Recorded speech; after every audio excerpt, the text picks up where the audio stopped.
Hi dears, welcome back to my channel. അപ്പോൾ ഇന്നത്തെ നമ്മുടെ റെസിപ്പി ഇഫ്താറിനൊക്കെ മലബാർ ഏരിയയിലേക്ക് സ്പെഷ്യൽ ആയിട്ടുള്ള പാൽവാഴക്കയുടെ റെസിപ്പിയാണ്. പലർക്കും ഇത് തയ്യാറാക്കിയെടുക്കാൻ അറിയായിരിക്കും. എന്നാലും അറിയാത്തവർക്ക് വേണ്ടിയിട്ടും അതുപോലെ തന്നെ വളരെ ഈസി ആയിട്ടുള്ള രീതിയിലുമാണ് ഇന്ന് നമ്മൾ തയ്യാറാക്കിയെടുക്കുന്നത്.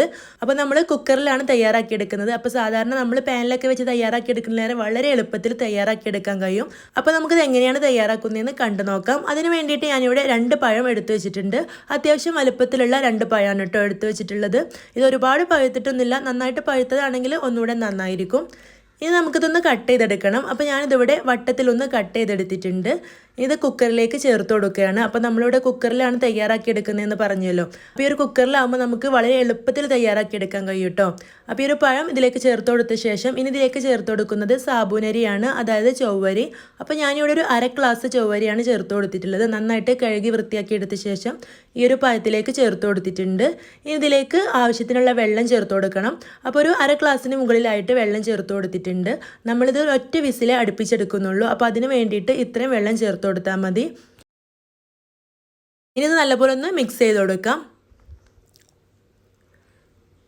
ഇനി അടച്ചു വെച്ചിട്ട് ഹൈ ഫ്ലെയിമിൽ വെച്ചിട്ട് ഒറ്റ വിസിൽ വരെ വേവിച്ചെടുത്താൽ മതി.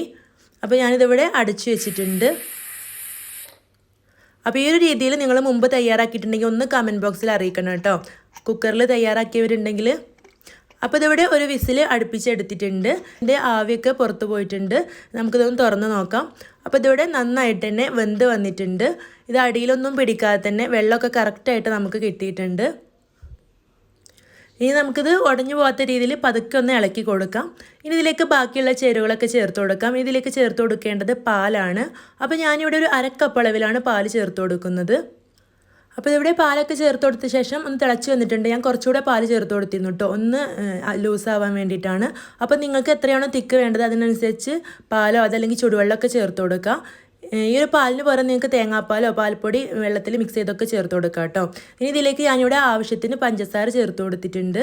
അതുപോലെ ഒരു പിഞ്ച് ഉപ്പും കൂടെ ചേർത്ത് കൊടുത്തിട്ടുണ്ട്. എന്നിട്ട് നന്നായിട്ടൊന്ന് മിക്സ് ചെയ്തെടുത്തിട്ടുണ്ട്. ഇനി ഇതിലേക്കൊരു 1/4 ടീസ്പൂൺ ഏലക്കപ്പൊടി ചേർത്ത് കൊടുത്തിട്ടുണ്ട്. കൂടെ തന്നെ ഒരു 1/2 ടീസ്പൂൺ കോൺഫ്ലവർ ഒരല്പം വെള്ളത്തിൽ മിക്സ് ചെയ്തിട്ട് അതും കൂടെ ചേർത്ത് കൊടുത്തിട്ടുണ്ട്.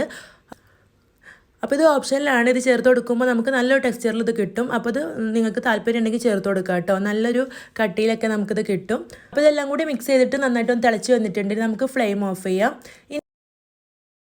ഇനി ഞാനിവിടെ നെയ്യിൽ കുറച്ച് കാഷ്യും കിസ്മിസും കൂടെ നന്നായിട്ടൊന്ന് മൂപ്പിച്ചെടുക്കുന്നുണ്ട്. അപ്പോൾ ഈ ഒരു കാഷ്യും കിസ്മിസൊക്കെ നല്ലപോലെ മൂപ്പിച്ചെടുത്ത ശേഷം ഇതിലേക്ക് ചേർത്ത് കൊടുത്തിട്ട് നന്നായിട്ടൊന്ന് മിക്സ് ചെയ്തെടുക്കാം. അപ്പോൾ ഇത്രയേ ഉള്ളൂ, നമ്മുടെ പാൽവാഴക്ക ഇവിടെ റെഡി ആയി കഴിഞ്ഞു. വളരെ ഈസി ആയിട്ട് നമുക്ക് കുക്കറിൽ തയ്യാറാക്കിയെടുക്കാൻ പറ്റും. കഴിക്കാൻ നല്ല ടേസ്റ്റുള്ള ഒരു അടിപൊളി ഇഫ്താർ സ്നാക്ക് തന്നെയാണിത്. അപ്പോൾ എല്ലാവരും തയ്യാറാക്കി നോക്കണം. നമ്മളിത് പാനിലൊക്കെ തയ്യാറാക്കിയെടുക്കുകയാണെങ്കിൽ ഈ ഒരു ചൊവ്വരി പാനിൽ ഒട്ടിപ്പിടിച്ചിട്ട് നമുക്കിത് ഇളക്കി കൊടുത്തുകൊണ്ടേ ഇരിക്കേണ്ടി വരും. അപ്പോൾ ഇതുപോലെ കുക്കറിലാണെങ്കിൽ നമുക്ക് വളരെ ഈസി ആയിട്ട് തയ്യാറാക്കിയെടുക്കാൻ പറ്റും. അപ്പോൾ എല്ലാവരും ട്രൈ ചെയ്ത് നോക്കിയിട്ട് അഭിപ്രായം കമൻറ്റായിട്ട് അറിയിക്കണം. ഈ ഒരു വീഡിയോ നിങ്ങൾക്ക് ഇഷ്ടമായിട്ടുണ്ടെങ്കിൽ മറക്കാതെ ലൈക്ക് ചെയ്യണം, ചാനൽ സബ്സ്ക്രൈബ് ചെയ്യണം. ഫ്രണ്ട്സിനും റിലേറ്റീവ്സിനൊക്കെ ഈ ഒരു വീഡിയോ ഒന്ന് ഷെയർ ചെയ്ത് കൊടുക്കണം. ഇനി അടുത്ത നല്ല നല്ല വീഡിയോസുമായിട്ട് നമുക്ക് വീണ്ടും കാണാം. താങ്ക്